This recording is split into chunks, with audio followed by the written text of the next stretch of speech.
dashur teleshikues, ju përshëndes. Po fillojmë lajmet në televizionin 4+. U organizua sot tek Muzeu i Qytetit panajiri punësimit dhe studimit, i cili afron të rinjt një hap më pranë tregut të punës.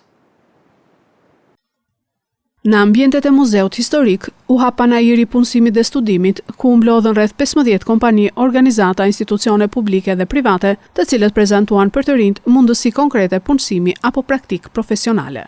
Përfaqësuesja e stafit organizues të panajirit, Esmeralda Reçi, tregoi rëndësinë e pjesëmarrjes së këtyre institucioneve, sidomos për maturantët. Si çdo vit rikthehemi përsëri në qytetin e Lushnjës me panajirin e punësimit dhe studimit, ku kemi pjesëmarrjen e të gjithë universiteteve, duke shpalosur platformat e tyre për maturantët të cilët do fillojnë pjesën e studimeve këtë vit. Përveç pjesëmarrjes së universiteteve, kemi patur dhe pjesëmarrës zyrën e punës së Lushnjës dhe gjithashtu Akademinë e Policisë, ku ka patur një interes mjaft të madh për to. Për realizimin e këtij panajiri kemi patur një bashkëpunim shumë të veçantë nga Bashkia e Lushnjës dhe gjithashtu nga Zyra e Arsimit, ku gjejmë rastin t'i falenderojmë.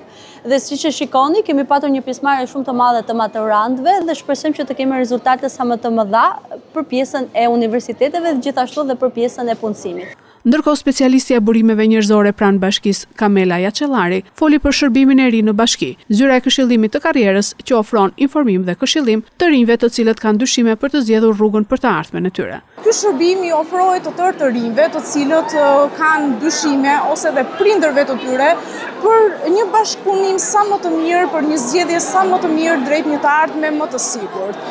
Është një vizion që së fundmi mori jetë dhe është pjesë e projektit të ambasadës zviceriane dhe Risi Albania.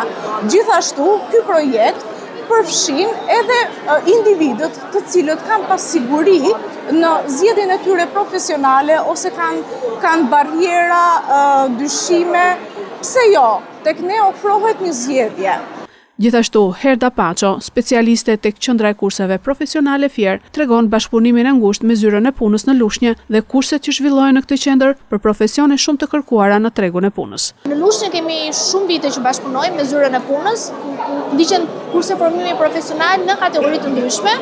I ftojmë të gjithë punëkërkuesit të papunë të Lushnjës, por edhe të punësuarit, po targeti ynë kryesor janë punëkërkuesit të papunë. Interesi i të rinjve është gjithmonë në rritje, sidomos për kurset që janë pak më afat shkurtra, siç janë aftësia digjitale dhe aftësia për punësim, që janë më të aksesueshme për të gjithë, plus janë certifikata inxhinier. Po jo vetëm këto, por edhe kurset e ndryshme profesionale që ne ndjekim në Lushnjë dhe në qytetin e Fierit. Kemi për shembull në Lushnjë me metalistë jemi duke zhvilluar kursin e rrobaqepsisë, kursin e kuzhinës, kursin e parukerisë, kursin e manikure pedikyrit, po kemi pasur edhe kurse të tjera si elektriku, gjeneriku, elektroauto dhe duam të vazhdojmë të kemi edhe kurse në vazhdim.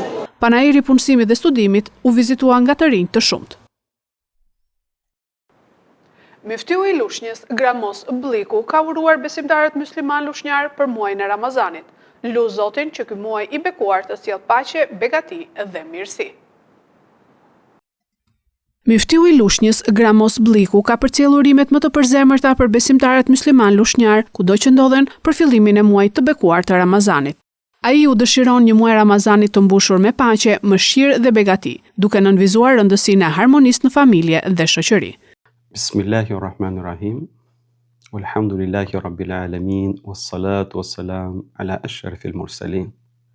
Falënderimet i takojnë të madhit Zot, salavatet dhe përshëndetjet e sinqerta mbi fundin e të dërguarve të dashurin ton Muhammedin sallallahu alaihi wasallam. Spari ju falenderoj që më jepni mundësinë që me anë të ekranit tuaj të çoj mesazhet e mia, por dhe të muftinisë Lushnjë tek mbar besimtarët dhe qytetarët lushnjar për ardhjen e muajit begat të Ramazanit. Nesër, mbar besimtarët, jo vetëm në Lushnjë, por edhe në Shqipëri, janë të agjërueshëm. Muaji i Ramazanit është një muaj veçantë. Është një muaj që Zoti krijuesi i gjithësisë zbriti përmbar njerëzimin Kur'anin fisnik, si udhëzues dhe udhërrëfyes. Pra, ashtu siç i madhi Zot e dalloi këtë muaj me zbritjen e Kur'anit fisnik dhe mbar besimtarët duhet ta trajtojnë këtë muaj ashtu siç Allahu Azza wa Jall e trajtoi atë. Pra le të jetë ky muaj reflektimit, muaj i dashurisë, muaj i solidaritetit, pra dhe njëherë lusë të madhin Zot, krijuesi i gjithësisë, të pranoj prej jush agjërimin tuaj, adhurimet tuaja, lutjet tuaja, ardh i mbar dhe i begat dhe gëzuar për shumë vjet muajin e madhnushëm të Ramazanit. Mbrojtja nga zjarri është e rëndësishme pasi zjarret janë duke u bërë gjithnjë e më agresiv. Bashkitë kanë arritur standardet e Bashkimit Evropian me numrin e punojësve, por jo me mjetet dhe veshjet. Me ndryshimet klimatike, zjarret janë duke u bërë gjithnjë e më agresiv, duke dëmtuar jo vetëm pronat, pyjet dhe banesat, por edhe jetë njerëzish. Sipas një analize që ka bërë Ministria e Shtetit për Pushtetin Vendor, Shqipëria ka arritur dhe kaluar standardin e BE-s për numrin e zjarrfiksëve për banor, por ndërkohë është shumë pas me mjetet dhe logjistikën. Gjatë dekadës së fundit, që prej vitit 2016, kur bashkitë morën zyrtarisht menaxhimin e këtij funksioni nga Ministria e Brendshme, numri efektivëve zjarrfikës ka pësuar një rritje pothuajse dyfish. Nga 739 punonjës që ishin në fillim të procesit në vitin 2024, ky numër ka arritur në 1371 në fund të 2024-s. Nëse në vitin 2015 vendi numëronte vetëm 0.38 zjarrfikës për çdo 1500 banor, sot kjo shifër ka arritur në 0.86. Kjo rritje jo vetëm që tregon një trend pozitiv vendas, por e vendos Shqipërinë në një pozicion mjaft të favorshëm në raport me Bashkimin Evropian, ku mesatarja 27 vendeve anëtare luhatet rreth nivelit 0.81. Për shkak të nevojës për të zbatuar standardet minimale të personelit, bashkitë e vogla rezultojnë të kenë më shumë zjarrfikës për frym se ato të mëdhat. Paradoksi më i madh vërehet në Tiranë, e cila pavarësisht se disponon 3 stacione, shënon numrin më të ulët të efektivëve për banor, e diktuar kjo nga densiteti ekstrem i popullsisë, ndërtimet e larta dhe sfidat e qarkullimit rrugor. Në krahun tjetër, situata e mjeteve paraqitet më problematike. Treguesi i automjeteve zjarrfikës mbetet në kuotën e 1 mjeti për çdo 10.000 banor, një nivel pothuajse i pandryshuar nga viti 2023. Trendi në rënje i mjeteve funksionale shpjegohet kryesisht me daljen e tyre nga shfrytëzimi për shkak të vjetërsisë. Në logjistik kemi një hendek të madh me vende si Gjermania apo Austria, pasi në këto shtete standardet janë shumë rigoroze, ku zonat urbane me densitet të lartë mbullohen me një automjet për çdo 500 deri në 1000 banor. Përballë efekteve gjithnjë më të prekshme të ndryshimeve klimatike dhe shtimit të fatkeqësive natyrore, të dhënat tregojnë se personeli trajnuar nuk mjafton pa investimet e duhura në infrastrukturë. Nevoja për mjete të reja, veshje mbrojtëse dhe pajisje moderne është tashmë emergjente. Sot u mbajt seanca e fundit e deklaratave përmbyllëse në gjykatën speciale në Hag të 4 ish-drejtuesve të ushtrisë çlirimtare të Kosovës. Sot mbahet seanca e fundit në gjykatën e Hagës e deklaratave përmbyllëse në rastin kundër ish-presidentit të Kosovës Hashim Thaçit, ish-kryeparlamentarëve Kadri Veseli dhe Jakub Krasniqi dhe ish-deputetit Recep Selimi.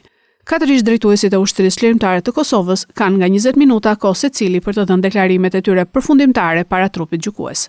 Fillimisht pala mbrojtëse kërkoi 20 minuta kohë për para shtrimet përmbyllëse, ndërsa më pas ekipet mbrojtëse ju drejtuan trupit gjykues për rreth 30 minuta të tjera.